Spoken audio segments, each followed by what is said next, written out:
vou sair um pouquinho do futebol, que todos nós passamos por dramas. Eu, por exemplo, passei por um drama danado do ano de 2000 e eu não sabia nem se eu ia voltar a trabalhar. Com os meus filhos pequenos, eu entrei numa psicose maníaco-depressiva no ano 2000. Eu tinha filhos adolescentes, fiquei literalmente fora do ar durante 7 meses. E eu me lembro quando você teve problema com os seus filhos, você veio conversar comigo. Outro que conversou comigo foi o saudoso Roberto Avalone, que ele tinha problemas sérios de depressão também. E você teve, tragicamente, a perda de filhos.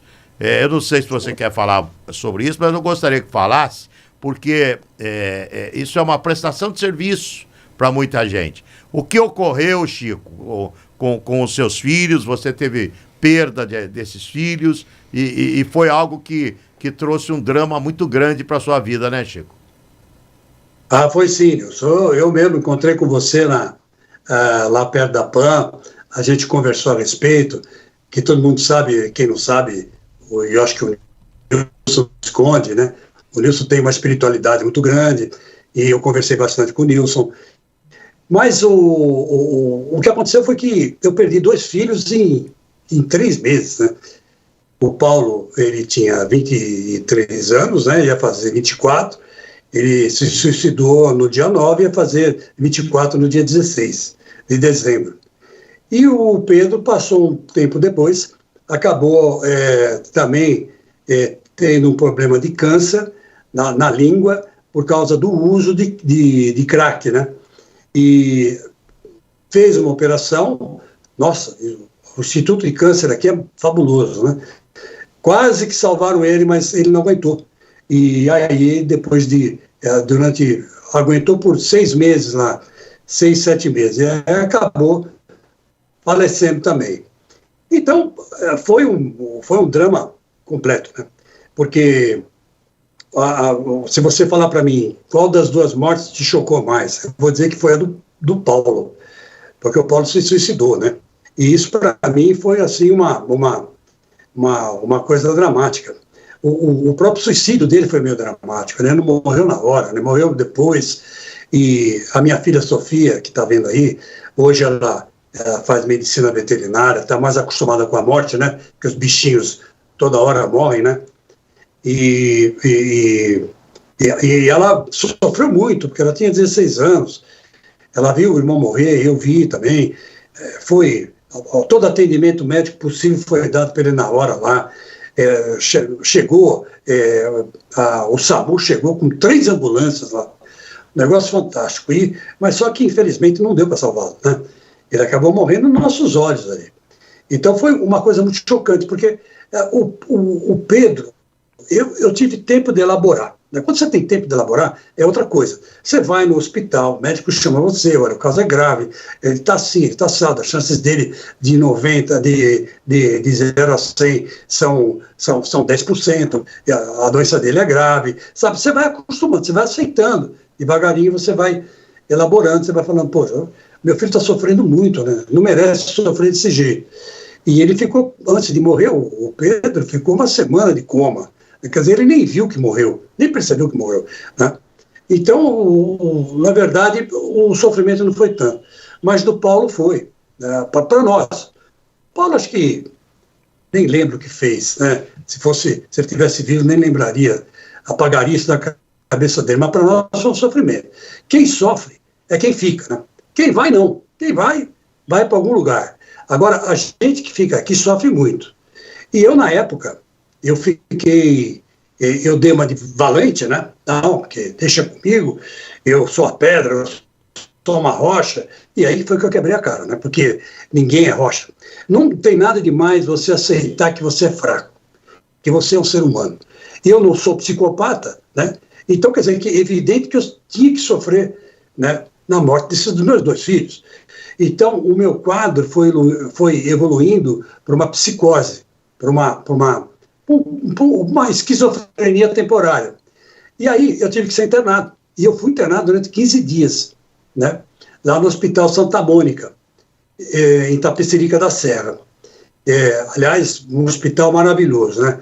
Eu não tenho problema de ser internado, viu, Nilson? não tenho esse problema. Se o médico falar para mim, olha, você tem que ficar meia hora de cabeça para baixo ali no canto, que isso vai ajudar na sua circulação sanguínea, eu fico meia hora de cabeça para baixo lá. Eu não tenho nada disso. Quando o médico falou para mim, acho melhor você ser internado, porque você tá meio fora de si, eu falei, legal, então vamos. Então eu topei, aceitei, fiquei 2 dias, no segundo dia a ficha caiu, né? O que eu estou fazendo aqui, bicho? Só tem nego esquisito aqui do meu lado, né? Um achava que era Jesus, outro achava que era o chefe da maçonaria, tinha uma menina que achava que era o anjo Gabriel, sabe? O pessoal completamente, né, desvinculado da realidade. Mas a questão é o seguinte, desvinculado por desvinculado eu também estava. Então, eu acabei me entrosando tanto com esses caras que eu tenho comunicação com eles até hoje. Converso com alguns deles, né? Que alguns não têm condição de conversar. Esse rapaz que era o Jesus, que era um cara maravilhoso, vinha dar bênção, punha a mão na nossa cabeça e tudo mais, ele está internado até hoje lá. E ele não tem jeito. Ele é esquizofrênico no último grau e vai ficar sempre internado. Não tem condição de conviver em sociedade. Mas é um doce de pessoa. Se ele saísse por aí na rua e pregasse que era Jesus, olha, era capaz de você acreditar, porque ele é tão fiel à Bíblia, às passagens, aquela coisa toda, que ele te convence, né? Mas não pode nada, né? Infelizmente, né? Não dá para conviver em sociedade, né? E foi assim, foi um negócio muito chocante. Aí você pergunta, mas como é que você botou a cabeça no lugar? Olha, eu botei a cabeça no lugar porque eu segui a terapia existencial. O que é a terapia existencial? Ela é o terceiro ramo da psiquiatria austríaca, né? O primeiro foi Freud, né, com a psicanálise. Aliás, os termos que o Nilson usou aí são termos freudianos, né?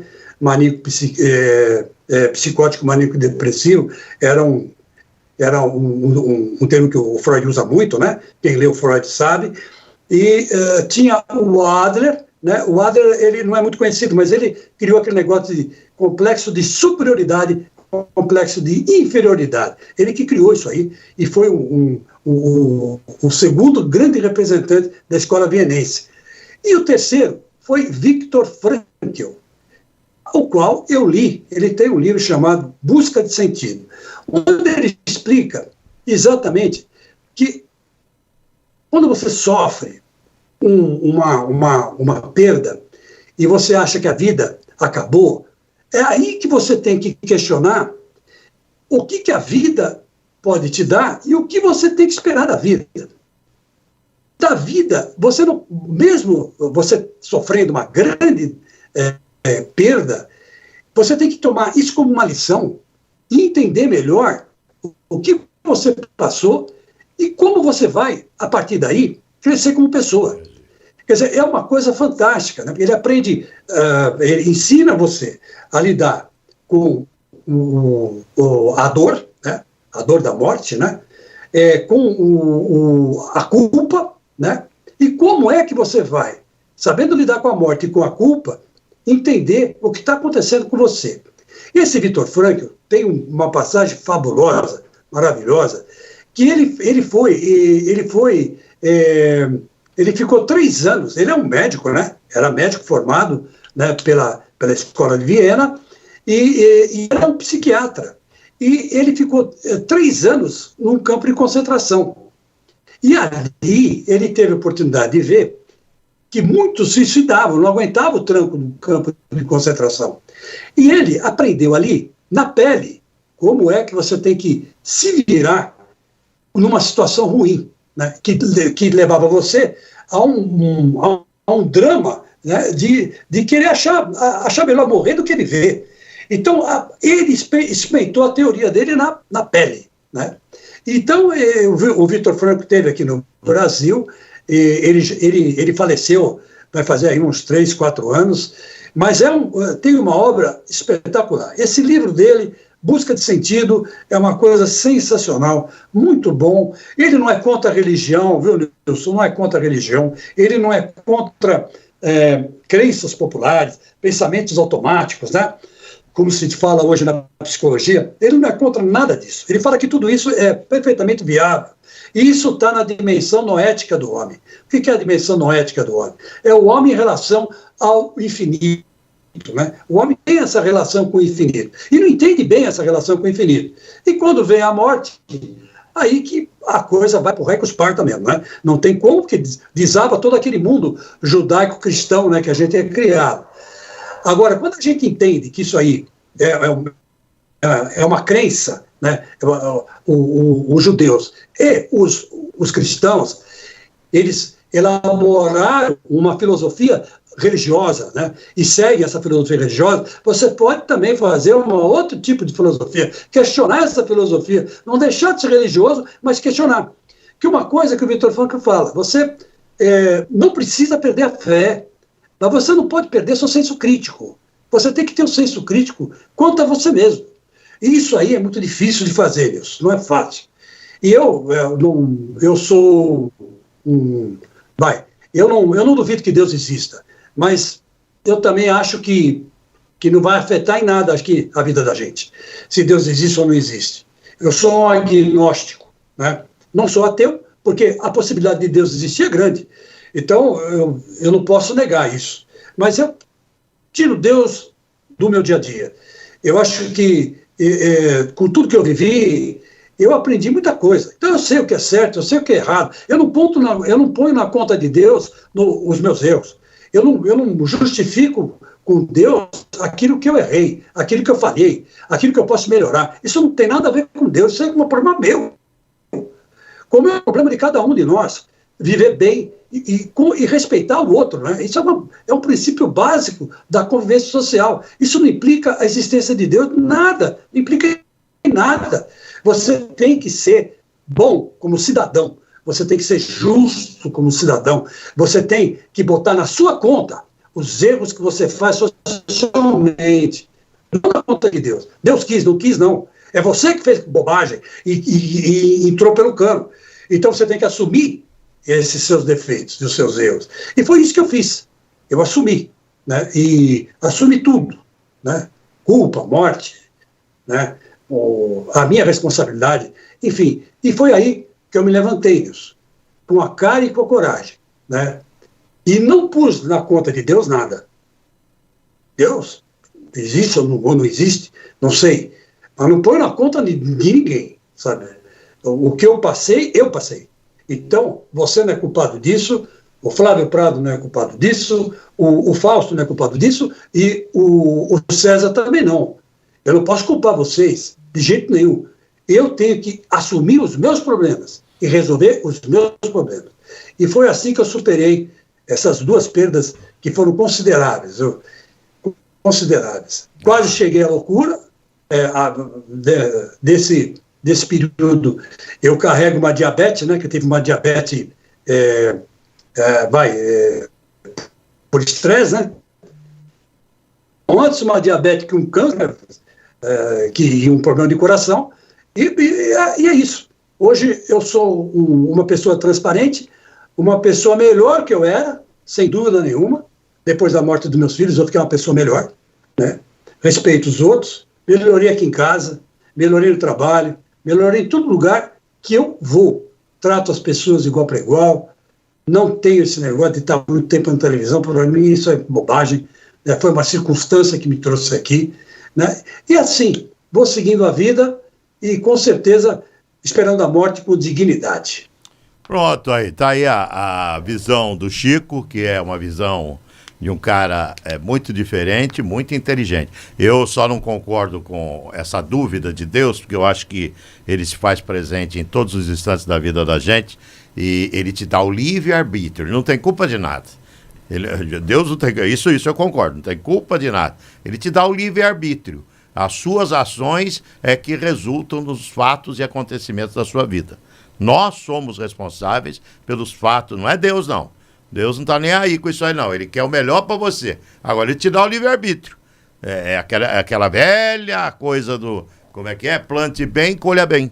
Sabe? É o livre-arbítrio que Deus te dá. É o único item que eu não concordo, mas é uma resposta extremamente inteligente de um cara muito inteligente que passou um drama danado. Eu estou com meu filho aqui do lado. É a última coisa que nós queremos na vida é que o nosso filho vá antes. A última coisa que a gente quer na vida é que um filho da gente, um neto, um filho, vá antes da gente. A gente quer que a cronologia seja cumprida. Primeiro vai a gente, depois vai filho, depois vão os netos.